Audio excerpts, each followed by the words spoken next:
This podcast is brought to you by Most Valuable Podcasts, leading the league in podcasting entertainment. What's up, everybody? Ricky Widmer here, along with the one, the only, Brandon Swanson. Hey. And we are back for another edition of the Primetime Podcast here on Most Valuable Podcast, your one-stop shop here for everything college sports, or really, I should say college football, because it is officially, Brandon, it's officially college football season. Yes, it is. And boy, did we see some good games in weekend number one. A great weekend of games. But the one thing I want to say about this podcast is this is the hashtag overreaction podcast, because this is usually the time where we get to finally see teams play, and some of the big teams get out to slow starts.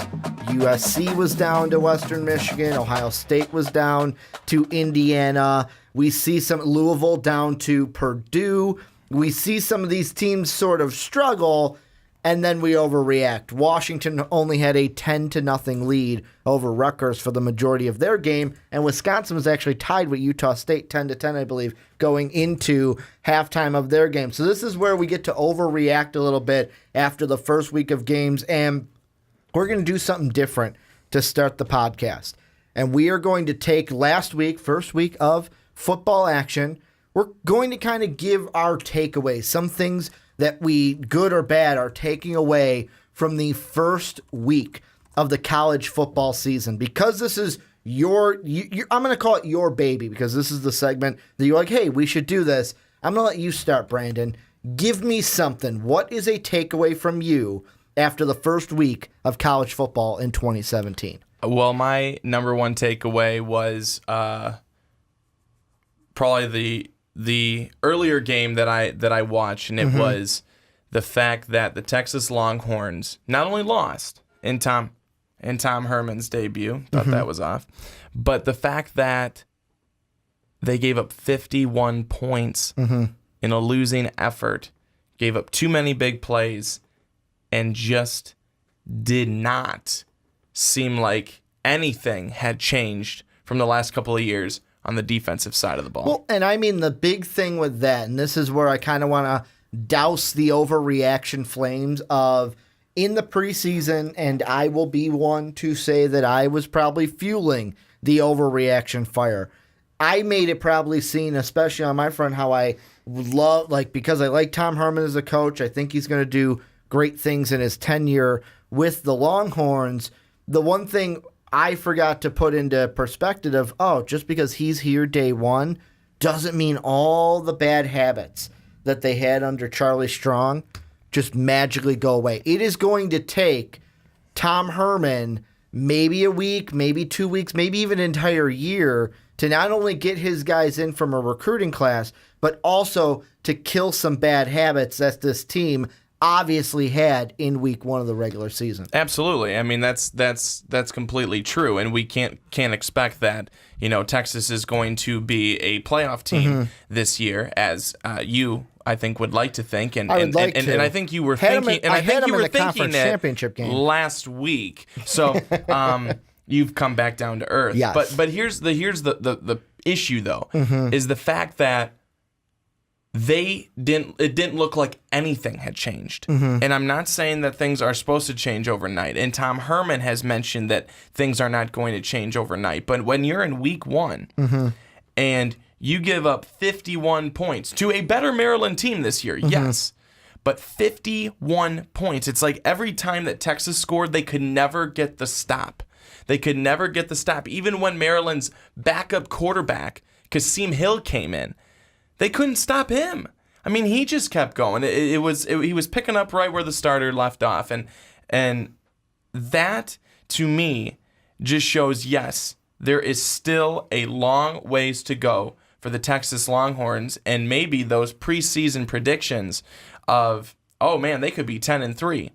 Not saying that they can't be, but saying, we may need to go back to the drawing board on that prediction. And the one thing, this is going to be me playing devil's advocate with this point. The thing that I'm sort of thinking at this point is are we going to look back at this game and think, A, that, this was how bad Texas was, Or are we going to look back at it and go, wow, this is a much improved Maryland team than we saw last year? Now, the next 2 games that we get from Maryland, we're not really, in my mind, going to be able to see that up to potential because I expect them to beat Towson on the 9th, and then on the 23rd, they'll have a little bit of a tougher opponent in Central Florida, but really we won't get to see that until they go to Minnesota at the end of this month and then to Columbus, Ohio to play Ohio State at the beginning of October. Is that something we're going to be saying, though, is, you know what, this Maryland team was better than they are, or they are better than they were last year, and really it was just Texas got caught flat-footed and got caught off guard for a team that they might have came out and went, you know what, we can beat these guys. We've got it, and they didn't take it as seriously as we thought they should have. Let me tell you, yes, this could be and probably is a much improved Maryland team, but that does not give any excuse for Texas to come out and give up 51 points against them. Now, let's take a look really quickly, and here are the number of plays required on the drives for the Maryland offensive TDs. 5 plays, 3 plays, 4 plays, 2 plays, 7 plays, 4 plays. The breakdown of Maryland's first 4 offensive TDs: a 25-yard touchdown run, a 20-yard touchdown pass, a 46-yard touchdown pass, and a 40-yard touchdown run. I mean, that's just terrible on the side of Texas. You have guys out of position, guys getting burned, a defensive line that really was bad. There's a lot of things that I think we saw and everyone saw, and people are very, very probably upset about this because they believed that Tom Herman was going to come in and clean it all up in week 1 and by week 1, and that is just not how this works.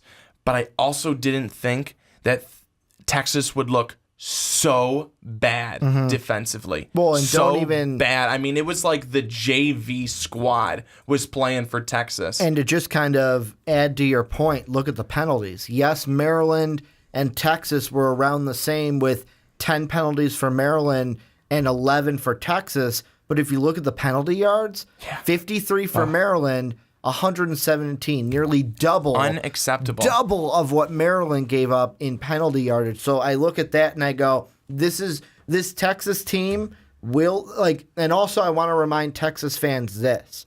Last year, around this time, you got a big win against Notre Dame. And everyone was blowing smoke up your rear ends. Basically saying, this Texas, is this the year that they finally make that push in Charlie Strong's whatever, I think it was 3rd or 4th season? Do they make that push? Look at how that season ended out. So just because you lost this game does not mean the season is over. You got to just hit the drawing board and get back to work and be a much more fundamentally sound football team. I want to move on, though, into my biggest takeaway. And this was a big enough takeaway for me that originally I wanted to come at it as a segment, but the takeaways, you came up with the segment, I'm like, I can just throw it into this one. And it has to deal with the NFL draft in a way, more so the quarterbacks. And to me, the biggest takeaway is Josh Allen. And I know people might say, well, Ricky, you're overreacting after one game, but seeing Josh Allen go up against the Iowa Hawkeyes, where Wyoming lost 24-3 in Iowa, only 174 yards and 2 touchdowns, no INTs, and a QBR of 24.9. This is now Josh Allen's 2nd game in the last 2 years against a Power 5 squad.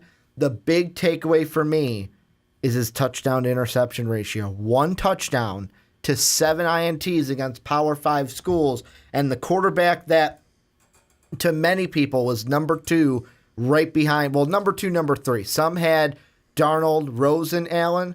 Others have Darnold, Allen, Rosen.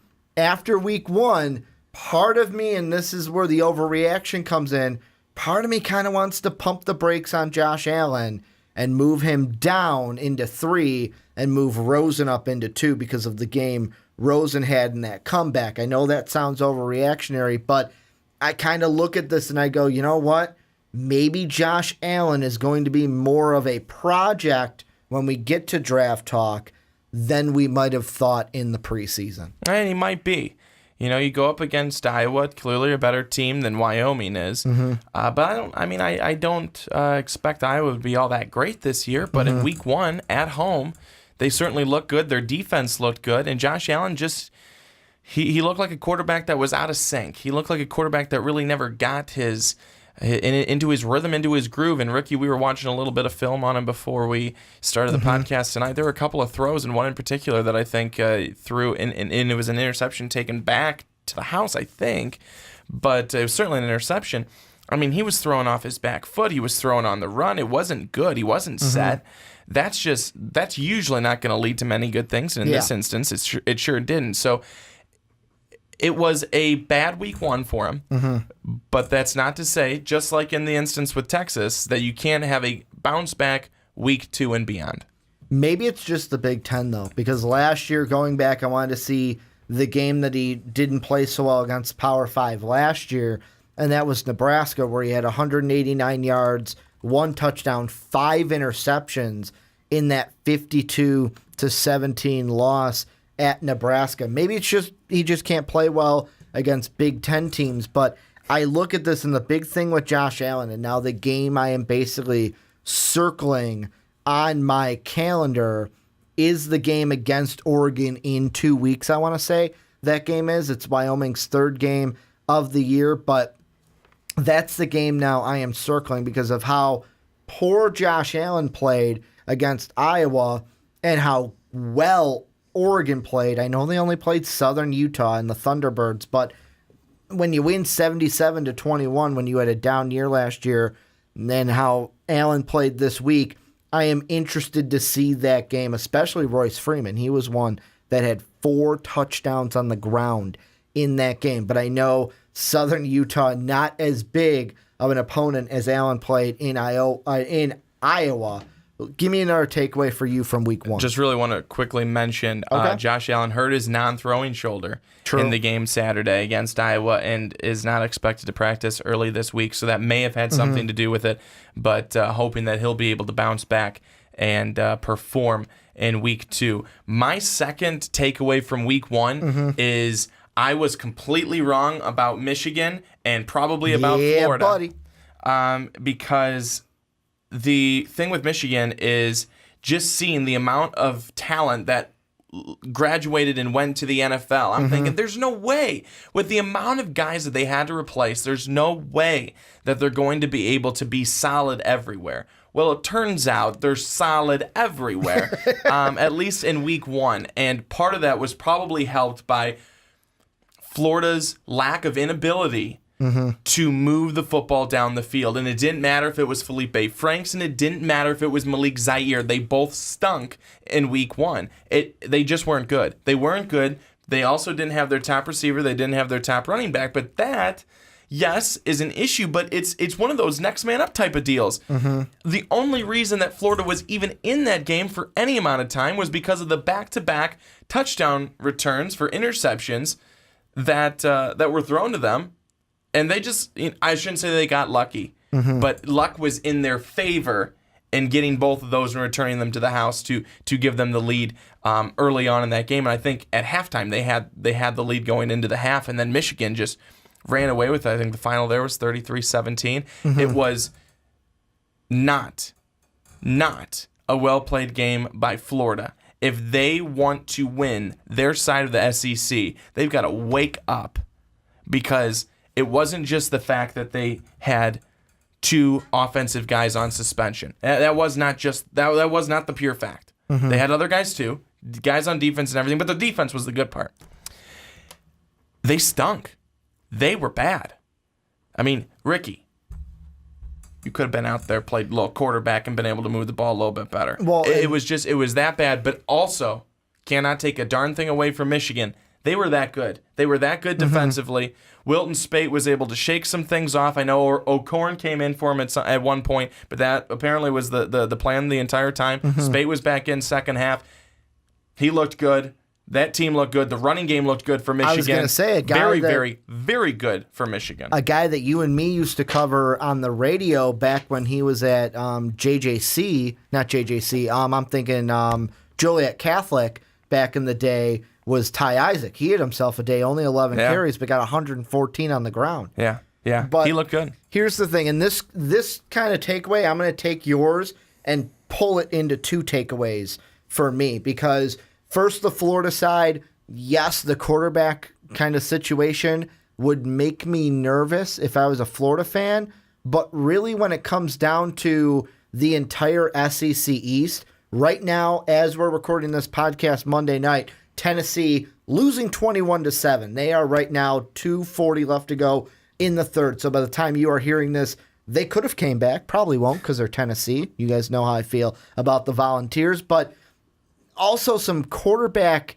kind of, what's the word I'm looking for? Quarterback injury going on in the other side of the SEC East, where Georgia, we were all high on Jacob Eason. Yeah. Second play of the game, injures his knee. Kirby Smart said he won't need knee surgery, but he's not going to play against Notre Dame, and there's no timetable for his return. Here's the good and the bad. This is more so playing in with Florida. Let's say Eason's out for the year, because we're going to talk about a knee injury to DeAndre Francois in a little bit. Let's say Eason's out for the year. Jake Fromm came in, and I know it was Appalachian State, Brandon. He looked pretty good. 140, 2 yards, 3 yards, a touchdown, an 89.5 QBR.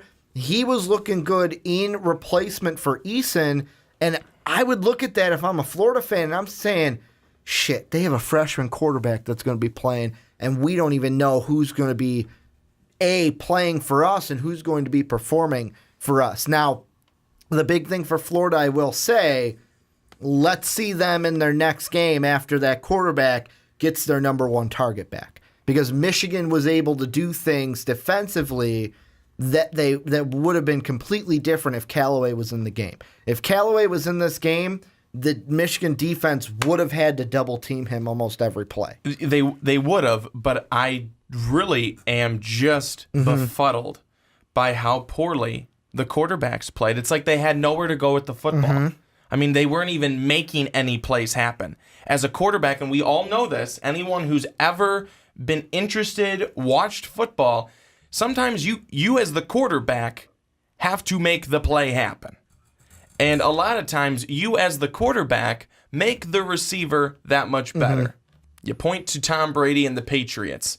Some of those guys that have been through there, not that great of receivers, but great when they have Tom Brady throwing them the football. The thing that I did not like from Florida was the fact that Felipe Franks and not DeAndre Francois and Malik Zaire didn't make those plays. They didn't try and extend a play. They didn't make anything happen with their legs. Nothing. It was really pathetic to watch. And I'm being hard on them because Florida is supposed to be this team that wins their side of the SEC. And if that's what we see all season long, I gotta give it to Georgia with this poor quarterback play, then that's not gonna happen. They got Malik Zaire. They tried to get him to come to their school because they saw something in him. And I understand it's week 1 rust. For a lot of the things we talked about, week 1 rust. It's, Josh Allen, is he as bad as what we saw from him the other week 1? No. But Malik Zaire, is he as poor of a quarterback as we saw in week 1? No. And Felipe Franks, I believe he'll be good too. But they just looked really bad. Michigan's defense put a lot of pressure on them, and they really, really played well. The other side of that, the other takeaway that I was pulling yours into 2, is now on the Big Ten side. There were 3 teams that I liked in the Big Ten from this past weekend. Number 1 was Michigan, how they played against Florida, got a big win. They, to me, was like, okay, maybe what we were hearing in the comment section of the Michigan preview, where it was like, yes, these guys aren't starters from last year, but they're not new to the system. I believe those commenters now and have a little bit more faith in what they were trying to sell us during the preseason. There were other 2, and I know that early on, these 2 teams were in close games with their opponents. However, I'm just leaving it up to week 1 at that point. I liked what I saw, though. First off, from Ohio State, I think they are going to be a team with what I saw, especially the speed that I saw from their weapons, either in the rushing attack or through the air game, especially Paris Campbell. Like, there was the one play that really kind of pushed them off to, like, the races and basically took the lead, and then they never had it. Was he had a crossing route over the middle. JT Barrett hits him, and the speed of Campbell just to go whoop and right up the sideline for the touchdown. Once they start getting their steam going, Ohio State's going to be a tough team this year. Also on the other side of the Big Ten, Wisconsin, I know they were tied 10-10 going into the halftime locker room, but if Alex Hornibrook can have half of whatever he did in that second half with 244 yards on the game, 10.6 average, and 3 touchdowns, no INTs, then Wisconsin to me, like, I saw that and I go, okay, that's why we picked them to win the SEC, or not the SEC, the Big Ten West. The only thing is, can they get enough things going this season to where at the end of the year we're going, okay, maybe they can beat Michigan, maybe they can beat Ohio State. I really liked what I saw out of those two teams and Michigan this weekend of college football. Yeah, I think that Ohio State, even as slow as they started off, they're a great team. I mean, they're gonna be up there. I would expect, as they always seem to be. I think that if Michigan plays like they did this past week, each week, we have to throw Michigan, really solidly into the group there in the Big Ten, because I know we were kind of talking a lot when we discussed. It was kind of Ohio State and Penn State, and then Michigan, and then Michigan because of everything they lost. Yeah. Well, if this is how they play when they've lost everything, yikes! Because they really did play well, and I think, again, like I said, if they're going to play like the way they played against Florida, if they play that way against each opponent throughout the year, you got to watch out for them. They're going to be good. Penn State looked unstoppable. I know you always have to look at their opponent, and they weren't playing anyone that was going to really give them a run for their money. They won 52-0. Saquon Barkley looked outstanding. He plays like that. He's definitely a Heisman candidate name. The Big Ten looked good. Even Illinois won. And even Purdue gave Louisville a run for their money. And I don't care what you think. That game was close. Purdue should have won it. Oh, it was close, and Purdue could have won it, but they didn't because of Lamar Action Jackson. Last thing I want to mention was Ricky's Heart Attack of the Week, which could be a normal segment here. I like that segment. On the Ricky's PTP. Heart Attack of the Week. This week, the heart attack and the game that gave me the heart attack was Western Michigan at USC. You guys know why. I picked this team to win the national championship and be in the national championship, and the first thing I'm thinking was, shit, I gave them the kiss of death, and they're going to lose week 1. They're going to lose week 1 to Western Michigan, but I'm still nervous because, yes, they played a close game against Western Michigan, and look at how Josh Rosen and UCLA played in their comeback. I know they had to come back by like 34 points, 30-some points down, but that was my heart attack of the week, watching Darnold throw 2 interceptions and then just being there looking at my phone like, oh my God, Trojan fans are going to hate me. They're going to hate me. Like, I know the kiss of death is something every year. I should just expect it, but I didn't want it. I didn't want it to go terribly week 1 for the Trojans. But this is where you guys come in. Let us know your takeaways from week 1. What did you like? What did you not like? What are you thinking about some of the takeaways that we talked in this segment? Let us know what you guys think down below in the comment section.